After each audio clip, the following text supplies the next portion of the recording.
السلام عليكم ورحمة الله وبركاته.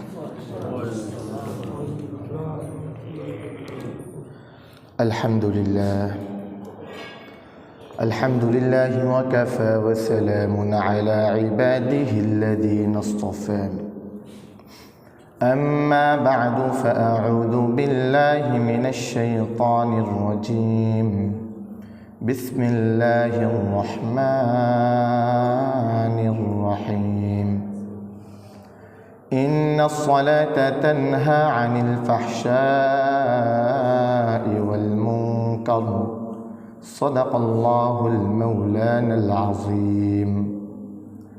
আমরা সকলে নামাজে যে দুরূদ পড়ে দুরূদটা পড়ে নিই।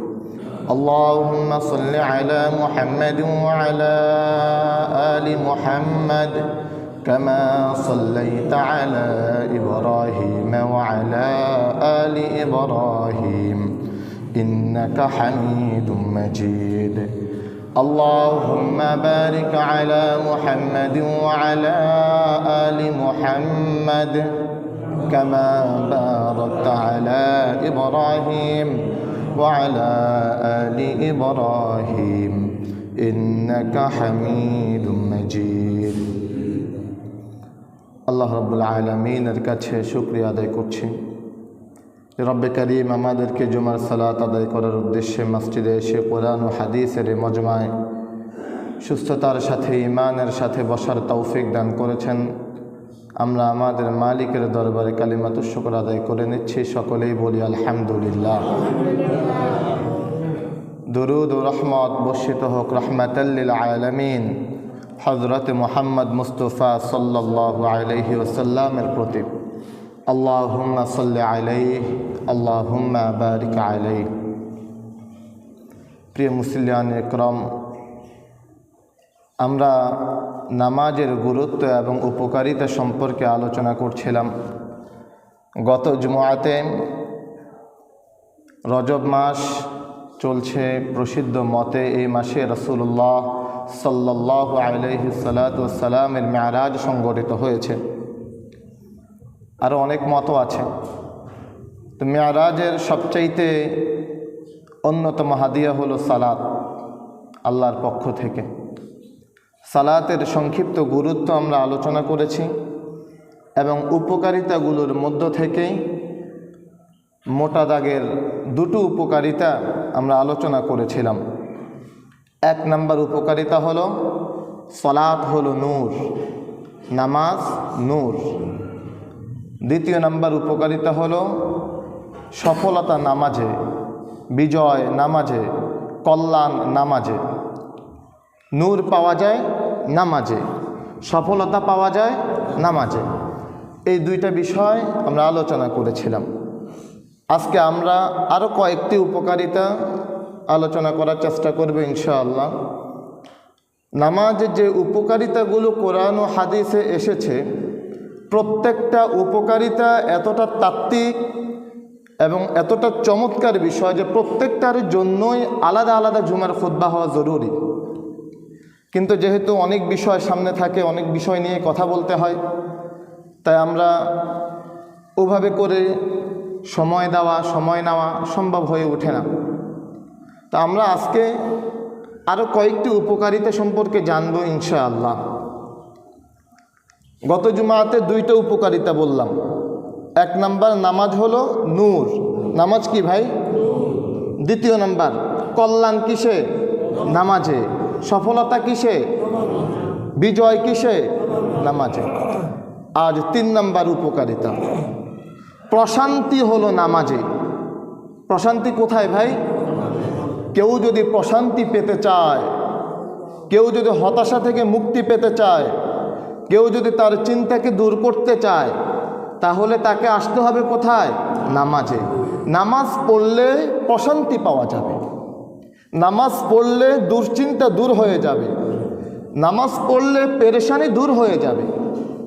দেখেন হাদিসে কি আসছে। আল্লাহ রাসূল সাল্লাল্লাহু আলাইহি সাল্লামের একজন সাহাবী সম্পর্কে বলা হচ্ছে। তিনি বলেন, ইনতালাকতু আনা ওয়া আবি ইলা সিহরিল লানা মিনাল আনসার।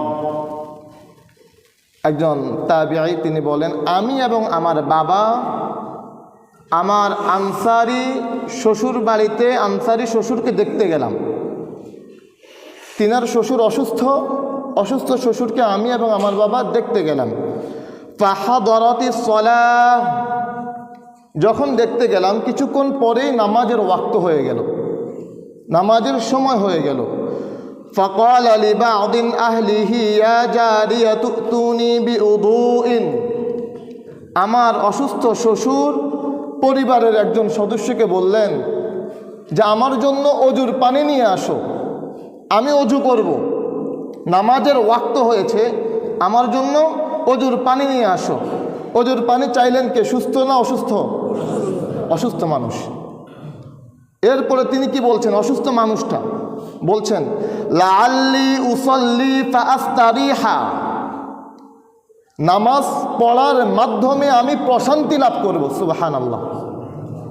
অসুস্থ মানুষ বলতেছেন যে আমার জন্য অজুর পানি নিয়ে আসো, আমি নামাজ পড়ব, আর নামাজ পড়ার মাধ্যমে আমি প্রশান্তি লাভ করতে চাই। যখনই তিনি এটা বললেন, যে সুস্থ মানুষরা তাকে দেখতে গেলেন। এবার তাদের ভাষ্য, তারা কি বলছেন? ক্বালা ফাআনকারনা যালিকা আলাইহি, তার এই কথায় আমরা অসন্তুষ্ট হলাম। আরে আপনি অসুস্থ মানুষ, আপনি এত পেরেশান কেন হচ্ছেন? আপনি বিশ্রামে থাকেন, এত পেরেশান কেন আপনি? যখনই আমরা তার প্রতি এই অসন্তুষ্টতা প্রকাশ করলাম, তখন তিনি বলতেছেন, ওই অসুস্থ মানুষটা তিনি বলেন, ফাকালা সামিআতু রাসূলুল্লাহি সাল্লাল্লাহু আলাইহি ওয়াসাল্লাম, তিনি বলেন আমি রাসূল সাল্লাল্লাহু আলাইহি সাল্লামকে বলতে শুনেছি। কি শুনেছেন? আল্লাহ রাসূল বলেন, কুম ইয়া বিলাল আকিম ফারিহনা বিসসালাহ, হে বেলাল আজান দাও এবং নামাজ পড়ার মাধ্যমে আমরা প্রশান্তি লাভ করব। সুবহানাল্লাহ। তো নামাজ পড়ার মাধ্যমে কি লাভ হবে? প্রশান্তি লাভ হবে। এই সাহাবী রাসূলের মুখ থেকে ওটা শুনলেন যে আল্লাহ রাসূল একসময় বেলালকে বলেছিলেন, হে বেলাল আজান দাও, আজান দিলে নামাজ পড়ব, আর নামাজ পড়লে কি হবে? প্রশান্তি লাভ করতে পারবো। এজন্য আমি অসুস্থ হলে কি হয়েছে? আমার নামাজের ওয়াক্ত হয়েছে, নামাজ পড়ব, নামাজ পড়ার মাধ্যমে আমি এই অসুস্থ মানুষটা প্রশান্তি অর্জন করতে পারব। তাহলে যখন পেরেশানি আসে, যখন চাপ আসে, দুশ্চিন্তা আসে, তখন আমাদের কাজ কি হবে ভাই? নামাজ পড়া।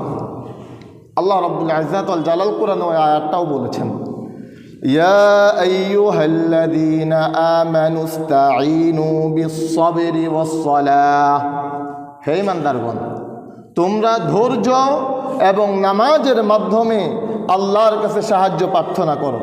সাহায্য প্রার্থনা করতে হবে কার কাছে? দুইটা মাধ্যম বলেছেন, এক ধৈর্য, দুই নম্বরে নামাজ। কয় মাধ্যমে সাহায্য প্রার্থনা করতে হবে? দুই মাধ্যমে। এক নম্বরে ধৈর্য, দুই নম্বরে সালাত, নামাজ। আপনার ব্যবসায় মন্দা যাচ্ছে, আপনার প্রথম কাজ হলো নামাজে আসা। আপনার মেয়েটাকে নিয়ে পেরেশানিতে আছেন, ইমাম সাহেবের কাছে না, আত্মীয় স্বজনের কাছে না, অন্য কারো কাছে না, সবার আগে বলতে হবে রবের কাছে। আর সেই বলার মাধ্যমটা হলো নামাজ। নামাজ আপনি রবের কাছে বলার পরে তারপরে অন্যদের কাছেও চাইলে চান, কিন্তু সবার আগে বলবেন কার কাছে ভাই? আল্লাহর কাছে। যখন ব্যবসা নিয়ে পেরেশানিতে, সন্তান নিয়ে পেরেশানিতে, প্রতিবেশী নিয়ে পেরেশানিতে, আরও যা আছে আমার আপনার পেরেশানি, এই পেরেশানিগুলো যখনই আসে, আল্লাহ রাসূল সাল্লাল্লাহু আলাইহি সাল্লাম বলেন, ইযা হাযাবাহু আমরুন সাল্লা, যখনই তোমরা পেরেশানিতে পড়ো তখনই তোমরা নামাজ পড়ো। যখনই পেরেশানিতে পড়ো তখন কি করতে বলেছেন? নামাজ পড়তে বলেছেন। পেরেশানি আসবে, সাথে সাথে আমাদের জীবন আমরা কি করব ভাই? নামাজ পড়ব। চিন্তা আসবে, নামাজ পড়ব। ব্যবসায় মন্দা আসবে, নামাজ পড়ব। মেয়েটার বিয়ে হয় না, পেরেশানি আমার, নামাজ পড়ব। ছেলেটার চাকরি হয় না, পেরেশানি আমার, নামাজ পড়ব। সফলতা দিবেন কে? আল্লাহ।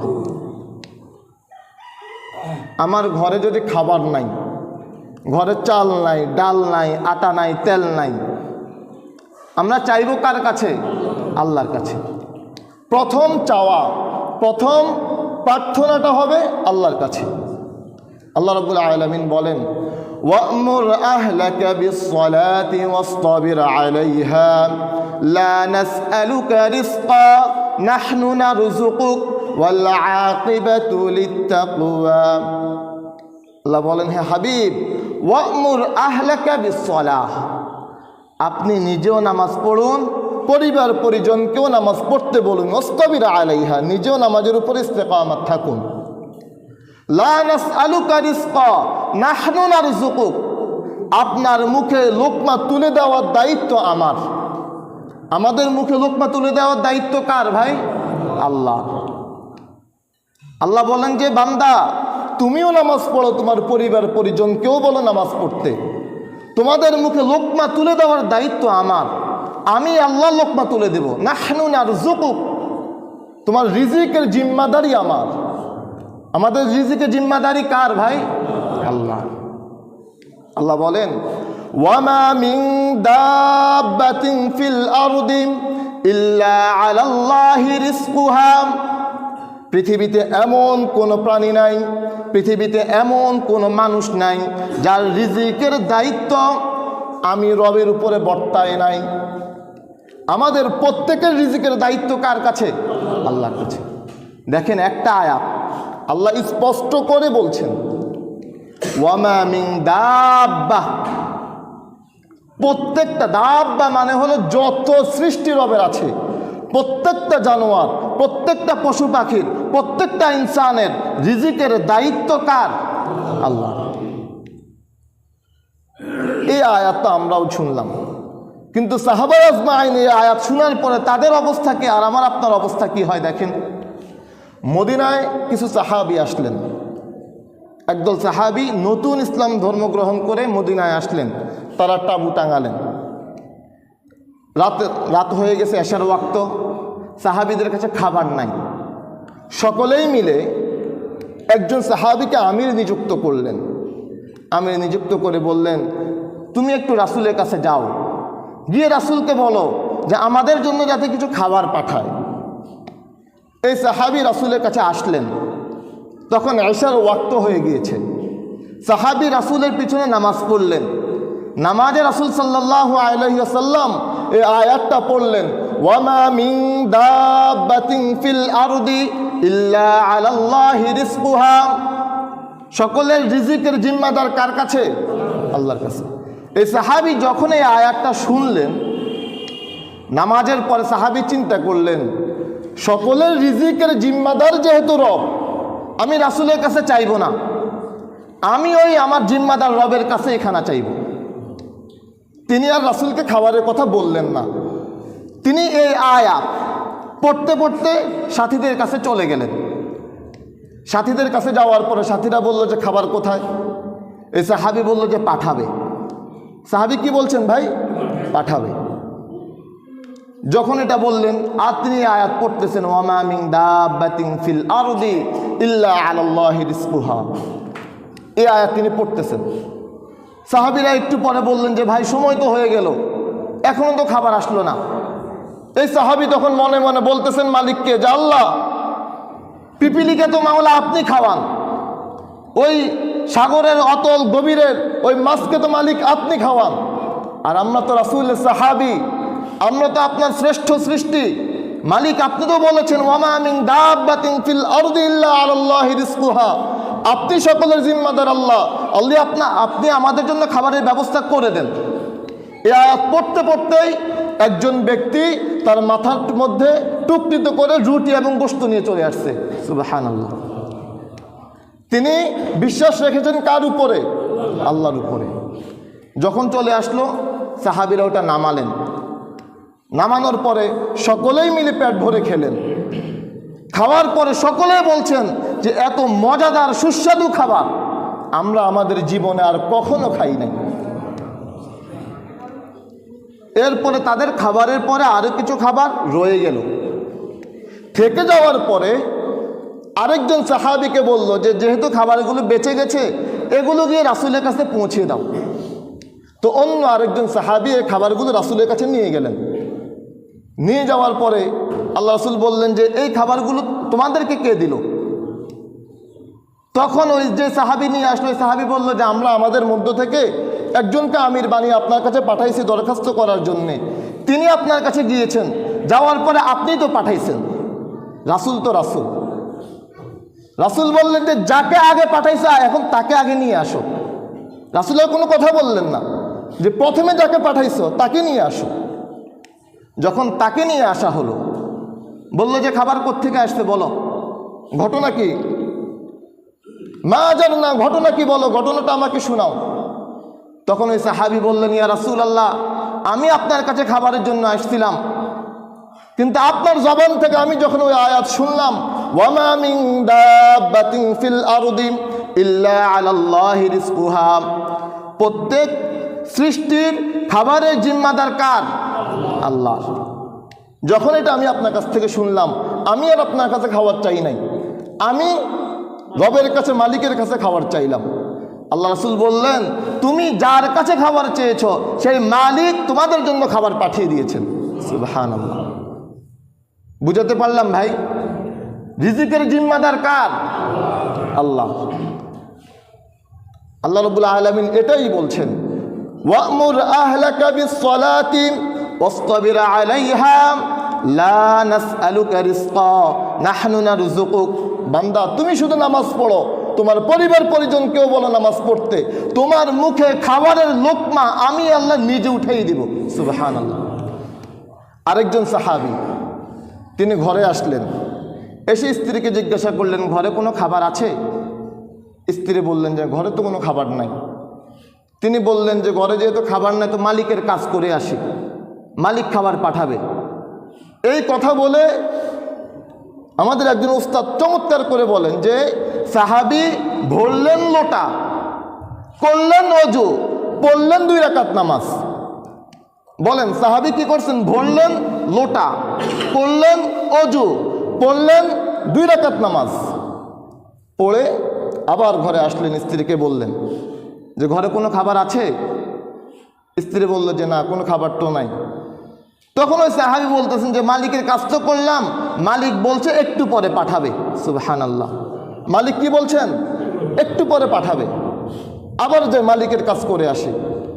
সাহাবী আবারও গেলেন, 2 রাকাত নামাজ পড়লেন, আবারও আসলেন, এসে বললেন খাবার আসছে?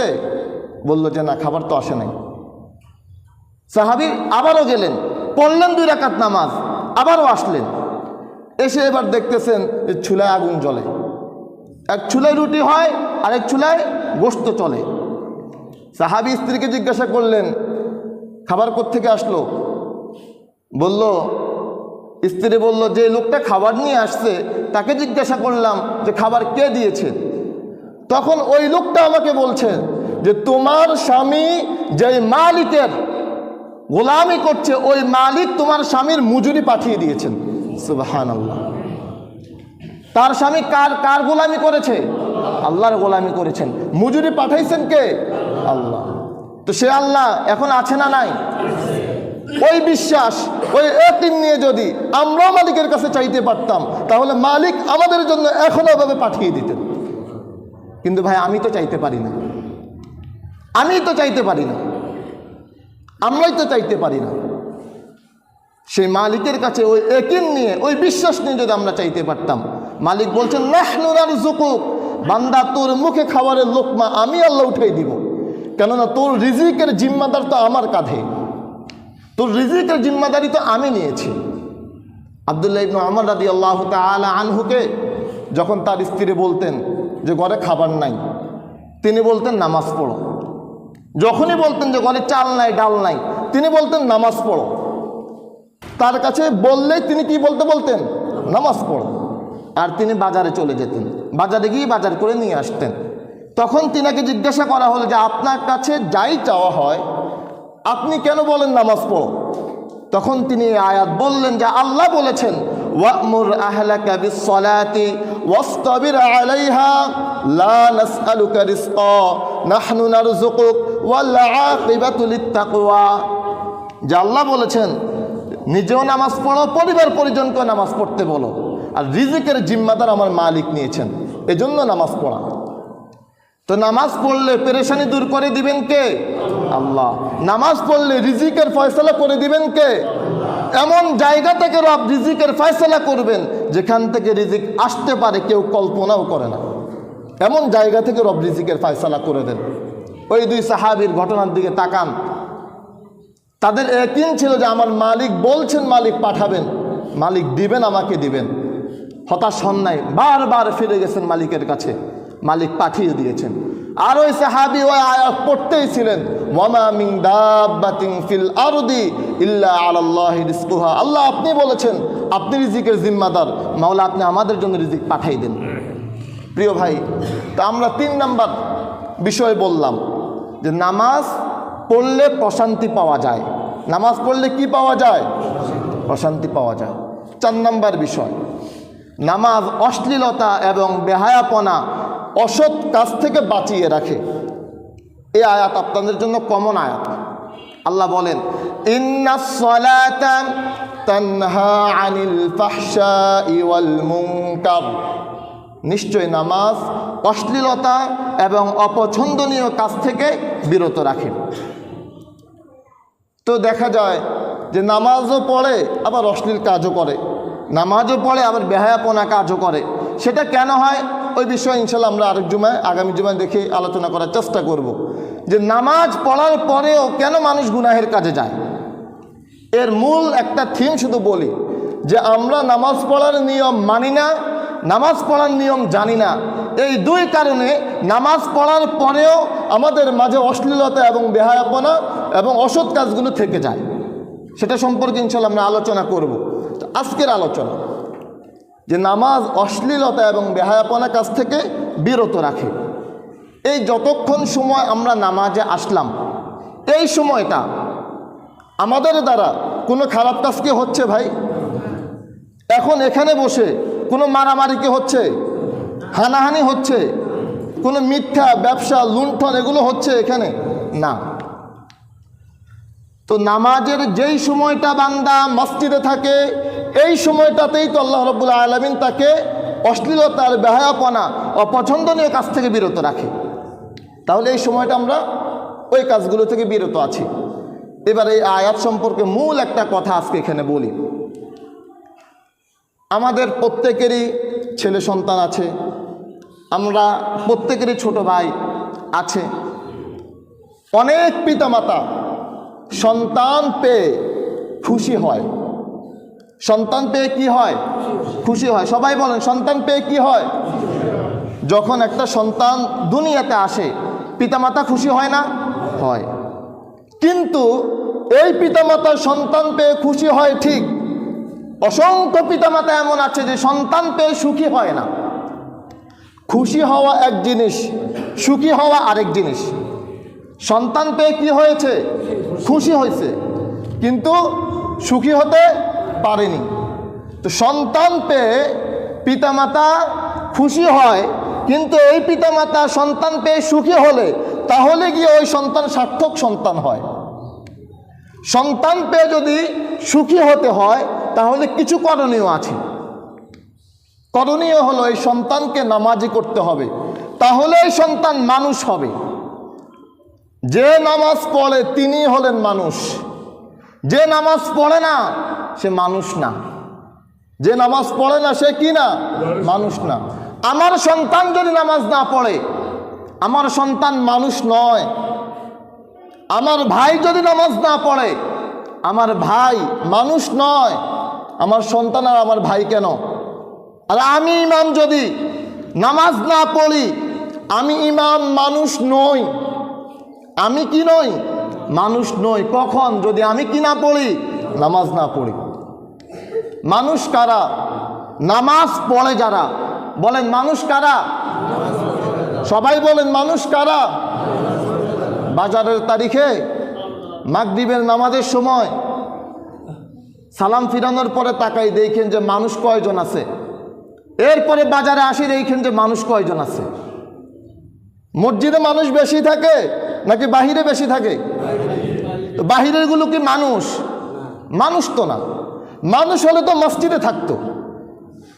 রব যেন বেনামাজিকে মানুষে বলতে রাজি না, আর জানোয়ারও বলতে রাজি না। রব বলেন উলাইকা কাল আনআমি বাল হুম আদল। বেনামাজি এক কুকুরের চাইতেও নিকৃষ্ট, বেনামাজি এক জানোয়ারের চাইতেও নিকৃষ্ট, বেনামাজি এক শুয়োরের চাইতেও নিকৃষ্ট রব বলেছেন। আর সেটা যদি আমি হয় আমিও, সেটা যদি আমার ভাই হয়, আমার সন্তান হয় সেও, সেটা যদি আপনি হন আপনিও, সেটা যদি আপনার সন্তান আর আপনার ভাই হয় সেও। বেনামাজি মানুষ নয়। মানুষ যদি দেখতে হয় ফজরের নামাজের পরে, সালাম ফিরানোর পরে যাদেরকে মসজিদে দেখা যায় এরাই হলো মানুষ। ফজরের নামাজ পড়ে যারা তারাই হলো মানুষ। ফজরের নামাজ যারা পড়ে না এরা মানুষ নয়। এখন আপনাদের কথা হতে পারে যে তাহলে বাকি 4 ওয়াক্ত? ফজরের নামাজ হলো পরীক্ষা। ফজরের নামাজ কি ভাই? পরীক্ষা। ফজরের নামাজ পড়ে যে অন্য কোনো নামাজ ছাড়ে না সে, যার ফজর নসিব হয়ে যায়, যে ফজরের পরীক্ষায় উত্তীর্ণ হয়ে যায়, অন্য নামাজগুলো তারা ছুটে না। রব তাকে অন্য নামাজগুলো পড়ার তৌফিক দিয়ে দেন। যে ফজর পড়ার তৌফিক পেয়ে যায়, যে ফজর পড়ে যায়, বাকি নামাজগুলো সে এমনিই পড়তে পারে, আল্লাহ তাকে সেই যোগ্যতা দিয়ে দেন। এই জন্য প্রকৃত মানুষ হলো সে ফজরের নামাজের মুসল্লি। যে আল্লাহ রাব্বুল আলামিন আমাদের সবাইকে ফজরের মুসল্লি হওয়ার তৌফিক দান করুন। তো ভাই বলছিলাম যে সন্তান পেয়ে যদি সুখী হতে হয় তাহলে তাকে নামাজি করতে হয়। আর নামাজি করলে এই সন্তান মানুষ হয়। নামাজি করলে সন্তান কি হয়? মানুষ হয়। সন্তান হানাহানিতে যায়, মারামারিতে যায়, তাস খেলে, জুয়া খেলে, এই সন্তানকে যদি অসৎ কাজ থেকে বিরত রাখতে হয় তাহলে এই সন্তানকে নামাজি করতে হয়। যদি ওয়াক্ত মতো মানুষ নামাজ পড়ে তাহলে এই মানুষ ওই অসৎ কাজ থেকে বিরত থাকতে পারবে। আল্লাহ রাব্বুল আলামিন নামাজের যে ম্যানেজমেন্টটা করেছেন, টাইমটাকে যেভাবে সুন্দর করে ভাগ করেছেন, পৃথিবীর কেউই তাদের জীবন পরিচালনার জন্যে এভাবে সুন্দর করে টাইম ভাগ করতে পারবে না। নামাজের টাইমটা যেভাবে ভাগ করা, দেখেন আল্লাহ রাব্বুল আলামিন বলেন ইন্নাস সালাতা কানাত আলাল মুমিনিনা কিতাবাম মাওকুতা। আল্লাহ রাব্বুল আলামিন নির্দিষ্ট সময়ে মুমিনদের জন্যে নামাজকে ফরজ করে দিয়েছেন। নামাজ নির্দিষ্ট সময়ে ফরজ না অনির্দিষ্ট সময়ে ফরজ? নির্দিষ্ট সময়। ফজরের নির্দিষ্ট ওয়াক্ত আছে কি নাই? জোহরের নির্দিষ্ট ওয়াক্ত আছে কি নাই? আছে।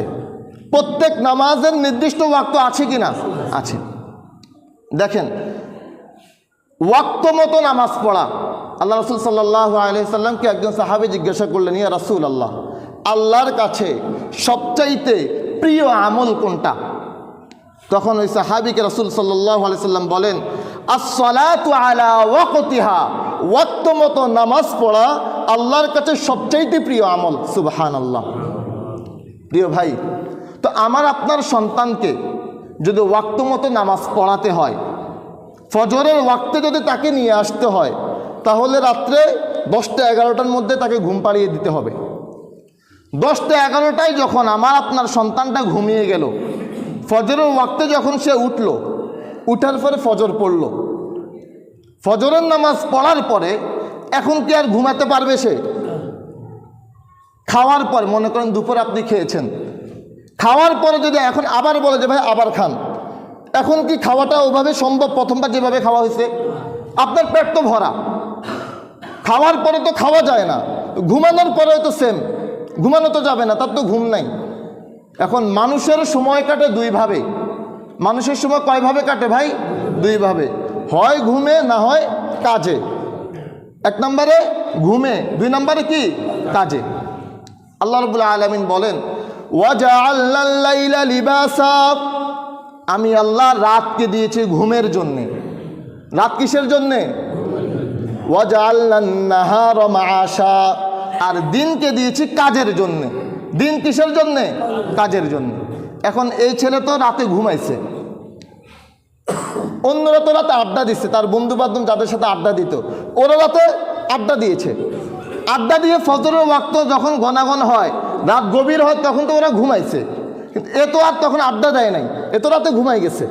ফজরে যখন ও উঠলো, বাকি বন্ধু বান্ধব এখন কিসে? ঘুমে। বন্ধুরা কোথায়? ঘুমে। এখন ফজরের পরে তো আর ঘুম নাই, এখন তো তারা কাজ করতে হবে, তো কাজ তো বন্ধুদের সাথে আড্ডা দিবে, কিন্তু আড্ডার সাথী তো তার নাই। আড্ডার সাথীরা কোথায়? ঘুমে সবাই। আড্ডার সাথীরা যেহেতু ঘুমে, এখন এর কাজ কি? এ কী করবে? এবার বাবার সাথে কাজে চলে যাবে। কয়েকদিন যখন দেখবে যে কিরে কোনো সঙ্গী সাথী তো নাই, তার তো সময়টা কাটাতে হবে, তখন সে এই সময়টাকে কাজে কাটাবে। আল্লাহ রাব্বুল আলামিন কোরআনে ওটাই বলেছেন, ফাইদা কুদিয়াতিস সালাতু ফান্তাশিরু ফিল আরদ। নামাজ যখন শেষ, তখন তুমি জমিনে ছিটিয়ে পড়ো, রিজিক অন্বেষণ করতে থাকো।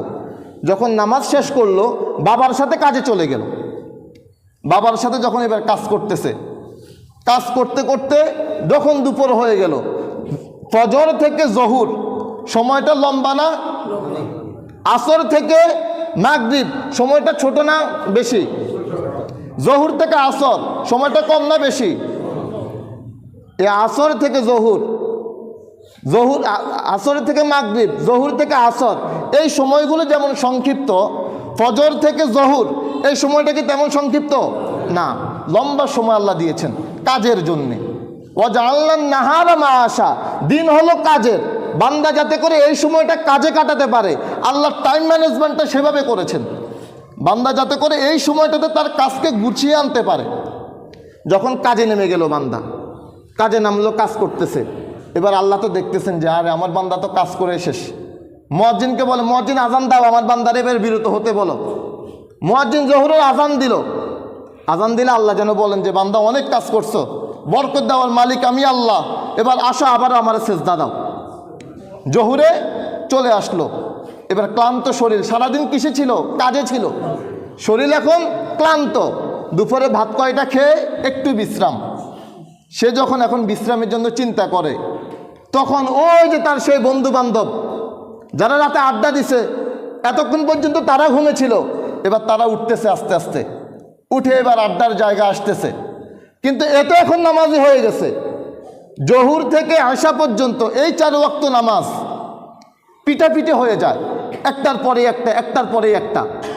আমার আপনার সন্তান যদি নামাজি হয়, আমার আপনার সন্তানকে অসৎ বন্ধুরা এমনিতেই ত্যাগ করে দিবে, কেননা একে দিয়ে আড্ডা জমবে না।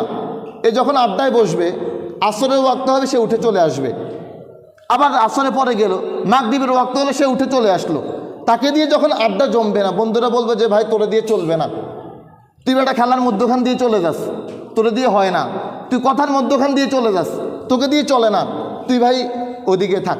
নামাজ তাকে ওই অসৎ কাজগুলো থেকে বিরত রাখবে। ওই অসৎ কাজে সে আর জড়িয়ে পড়বে না, কেননা তাকে দিয়ে আড্ডা জমে উঠবে না। এরপরে যখন এশা পর্যন্ত হয়ে গেল, এশার পরে এখন তার ঘুমের পালা, কেননা তাকে আবার কি ধরতে হবে? ফজর ধরতে হবে। এই যে ভাই কবর বাড়ি, এই কবর বাড়িতে কখনো কি মারামারি হইতে দেখছেন? মুদ্দারা মারামারি করতে? কবর বাড়িতে মুদ্দারা ডাকাতি করে? বুঝেন না আপনারা? কবর বাড়িতে কি চুরি করে? না। কেন? কারণ সবাই তো মরা, সবাই কিসে আছে? মরে আছে, মৃত্যুবরণ করে আছে। আর ঘুমের সময় আমরা কি বলি? আল্লাহুম্মা বিসমিকা আমুতু ওয়া আহইয়া। আমুতু মানে কি? আমি মৃত্যুবরণ করলাম। আমার আপনার সন্তান যখন ফজরের মুসল্লি হয়ে যাবে, তখন তারা রাতে তাড়াতাড়ি ঘুমিয়ে যাবে। কি বলে? আমুতু, মৃত্যুবরণ করতেছি আল্লাহর নামে। যখন সবাই ফজরের মুসল্লি হয়ে যাবে, সবাই তো রাতে মৃত্যুবরণ করবে, দুনিয়াটা এক মৃত্যুপুরী হয়ে থাকবে। যখন দুনিয়ায় সবাই মৃত্যুবরণ করে আছে, তখন কি আর মারামারি হবে দুনিয়ায়? চুরি ডাকাতি হবে না, সবাই তো মরে আছে, ওই কবর বাড়ির মতো। কারণ ফজর ধরতে হবে। এজন্য যদি কেউ 5 ওয়াক্ত নামাজের পাবন্দি করে, এই 5 ওয়াক্ত নামাজ তাকে অশ্লীলতা আর বেহায়াপনা গুনাহের কাছ থেকে বাঁচিয়ে রাখবে। তো দুটো বিষয় বললাম। এক, নামাজ পড়লে আমার আপনার সন্তান মানুষ হবে। 2, নামাজ পড়লে এই নামাজ তাদেরকে গুনাহের কাছ থেকে বিরত রাখবে। 3 নাম্বার বিষয়টা, যে আমার আপনার সন্তান পেয়ে আমরা খুশি হয়েছি কিন্তু সুখী হতে পারি না, কারণ তারা নামাজি না। যদি তাদেরকে নামাজি করতে পারতাম তাহলে সুখীটা কিভাবে হতাম, এই জায়গাটা তো বুঝলে আরো ক্লিয়ার হয়ে যাবেন। দেখেন আল্লাহ রাসূল হাদিসে বলেন, মুরু আওলাদাকুম বিসসালাতি ওয়া হুম আবনাউ সাবআ সিনিনা, সন্তানকে 7 বছর বয়সে নামাজের জন্য আদেশ করো। কত বছর বয়সে? 7 বছর বয়সে নামাজের জন্য কি করতে বলেছেন? আদেশ করতে বলেছেন। ওয়াদরিবুহুম আলাইহা ওয়া হুম আবনাউ 10 সিনিনা, 10 বছর বয়সে তাকে নামাজের জন্য প্রহার করো। এই যে হাত, পিতার এই হাত, এই তালুটা সেবদা না ভাই? সন্তানের বয়স কত তখন? 10। সন্তানের বয়স কত? এই জায়গাটা সন্তানের চিকন না মোটা? বাবা যদি চায় বাবার এই হাত দিয়ে সন্তানের এই জায়গাটাকে ধরতে পারে কি পারে না? শক্ত করে পারে। সন্তানের বয়স যখন 10, বাবা তো তখন যুবক না বুড়ো? বুড়ো যুবক দুটোই হতে পারে। মনে করেন সন্তানের বয়স যখন 10, বাবা তার চাইতে ছোট না বড়? অন্তত 10-15 বছরের তো বড়। তখন বাবা যদি তার এই হাত দিয়ে সন্তানের হাত ধরে, 10 বছর বয়সে সন্তানকে তার খাট থেকে হেঁচকা টান দিয়ে যদি মসজিদে নিয়ে আসে, আল্লাহ যেন বলেন যে বান্দা তোমার এই সন্তানকে তুমি 10 বছর বয়সে, তার উপরে কি নামাজ এখনো ফরজ হয়েছে? হয় নাই। নামাজ তো ফরজ হবে যখন সে সাবালক হবে তখন, কিন্তু 10 বছর বয়স থেকে তুমি তাকে মসজিদে নিয়ে আসো, তোমার এই হাত দিয়ে তার কবজি ধরে, বাবা তার হাত দিয়ে সন্তানের কি ধরে? কবজি ধরে মসজিদে নিয়ে আসো। তুমি বাবা যদি এই কাজটা করতে পারো, খেয়াল করেন ভাই, বাবা তার হাত দিয়ে সন্তানের এই হাতটা ধরে যদি আল্লাহর ঘর মসজিদে নিয়ে আসতে পারে, আল্লাহ বলেন ওয়াকাদা রাব্বুকা আল্লা তা'বুদু ইল্লা ইয়্যাহ, বান্দা তোমরা আমি আল্লাহর ইবাদত করো। তা আমি যদি আমার 10 বছরের সন্তানকে আমার এই হাত দিয়ে আল্লাহর ঘর মসজিদে নিয়ে আসি, আল্লাহ এবার বলেন ওয়াবিল ওয়ালিদাইনি ইহসানা ইম্মা ইয়াবলুগান্না ইনদাকাল কিবারা আহাদুহুমা, পিতামাতা যখন বৃদ্ধ হয় তখন এই পিতামাতার সেবা দরকার। পিতামাতা যখন কি হয়? বৃদ্ধ হয়, পিতামাতার কি দরকার? সেবা দরকার। তা আল্লাহ যেন বলেন বান্দা তুই যে ওই ছোটকালে তোর সন্তানের বয়স যখন 10 ছিল, তুই যে তখন তোর হাত দিয়ে তোর সন্তানের হাতটা ধরে আমি আল্লাহর ঘর মসজিদ চিনাই দিছত, আমি আল্লাহর ইবাদত চিনাই দিছত, তুই বান্দা যখন বুড়ো হলি এখন তোর সেবা দরকার। তোর এই যুবক সন্তানকে আমি আল্লাহ আমার কুদরতি হাত দিয়ে তোর শিওরে পৌঁছিয়ে দিব। ভাই বুঝাতে পারলাম? আপনি যদি আপনার হাত দিয়ে আপনার সন্তানকে রবের ঘরে এনে দেন, আপনি বৃদ্ধ বয়সে যখন আপনার সেবা দরকার তখন আল্লাহ রব্বুল আলামিন তার কুদরতি হাত দিয়ে আপনার সন্তানকে আপনার শিওরে দিয়ে দিবে। আর আপনার এই সন্তান যখন আপনার বৃদ্ধ বয়সে আপনার সেবা করবে তখন আপনি এই সন্তান পেয়ে সুখী হয়ে যাবেন। সুবহানাল্লাহ। তাহলে সন্তান পেয়ে সুখী হতে হলে খুশি তো সবাই হয়, সন্তান পেয়ে খুশি সবাই হয়, কিন্তু সুখী সবাই হয় না। সুখী হতে হলে সন্তানকে নামাজি করতে হয়। তো এখানে আমরা 3টা কথা বললাম। 1, আপনার সন্তানকে যদি নামাজি করতে পারেন তা আপনার সন্তান মানুষ হবে। সন্তানকে নামাজি করলে সন্তান কি হবে? মানুষ হবে। সন্তানকে নামাজি করলে সন্তান অশ্লীলতার বেহায়াপনার কাছ থেকে বেঁচে থাকবে। আপনার আর পেরেশানি হবে না যে আমার এই সন্তান কই জানি কি করে, সে তো ওই কাজগুলো থেকে বেঁচে থাকবে, আল্লাহ তাকে বাঁচাই রাখবেন নামাজের মাধ্যমে। 3 নম্বরে আপনার এই সন্তানকে আপনার বৃদ্ধ বয়সে আপনার সেবার জন্যে আল্লাহ রাব্বুল আলামিন তার কুদরতে হাতে আপনার কাছে পৌঁছিয়ে দিবেন। তো সন্তানকে নামাজি বানানোর চেষ্টা করবো তো ইনশাআল্লাহ। 7 বছর বয়স থেকে বলা, 10 বছর বয়স থেকে প্রহার, আর 15 বছর বয়সে যখন আপনার সন্তান যুবক হয় তখন তো তার গেঁড়ি মোটা হয়। যুবকেরাই তো গেঁড়ি মোটা করে। আল্লাহ যেন বলেন যখন তার গেঁড়ি মোটা হচ্ছে তুমি তো তাকে মসজিদ চিনাই দিছো, আমি আল্লাহ তার এই মোটা গেঁড়িকে ভেঙে দিই, রুকুতে ভাঙা দিই, এতেও যদি তার তাসিল না হয় তাকে সেজদায় নাকানি চুবানি খাওয়াই দিই, যাতে করে আমার বান্দা আনুগত্যশীল বান্দা হয়ে যায়। একদম নাকে খত দেওয়াই দিই। অহংকারে মানুষ বসা থেকে দাঁড়িয়ে যায়। আর নামাজ মানুষের অহংকারকে দূর করে দেয়, দাঁড়ানো থেকে একদম সেজদায় দিয়ে দেয়। তো ভাই আমাদেরকে এই নামাজে আসা, আজকে আরও দুইটা উপকার বললাম প্রথম থেকে, গত জুমাতে দুইটা বলেছি। এক, নামাজ হলো নূর, নামাজ কি? দুই, নামাজ হলো বিজয়, নামাজ কি? বিজয়। আজকের দুইটা। তিন নাম্বার, নামাজে কি? প্রশান্তি, নামাজে কি? প্রশান্তি। চার নাম্বার, নামাজ অশ্লীলতা এবং বেহায়াপনার কাছ থেকে কি রাখে? বিরত রাখে। শুধু যেন বিরত রাখে তাই নয়, পিতামাতারা তাদের এই সন্তানকে পেয়ে যেমনিভাবে খুশি হয়, এই পিতামাতা তার এই সন্তানকে পেয়ে সেই জীবনে সুখী হয়ে যাবে। আমি কি আমার এই কথাটা বুঝাতে পারছি ভাই? আপনার সন্তানকে পেয়ে আপনি যেমনিভাবে খুশি হয়েছেন, এই সন্তানকে পেয়ে সুখী হতে চাইলে সন্তানকে কি করতে হবে? নামাজি করতে হবে। যদি আমার আপনার সন্তান নামাজি হয়ে যায় তাহলে ভাই আমি আপনি সুখী হয়ে যাব। আল্লাহ রাব্বুল আলামিন আমাদেরকে আমল করার তৌফিক দান করুন। ওয়া আখিরু দাওয়ানা আলহামদুলিল্লাহি রাব্বিল আলামিন।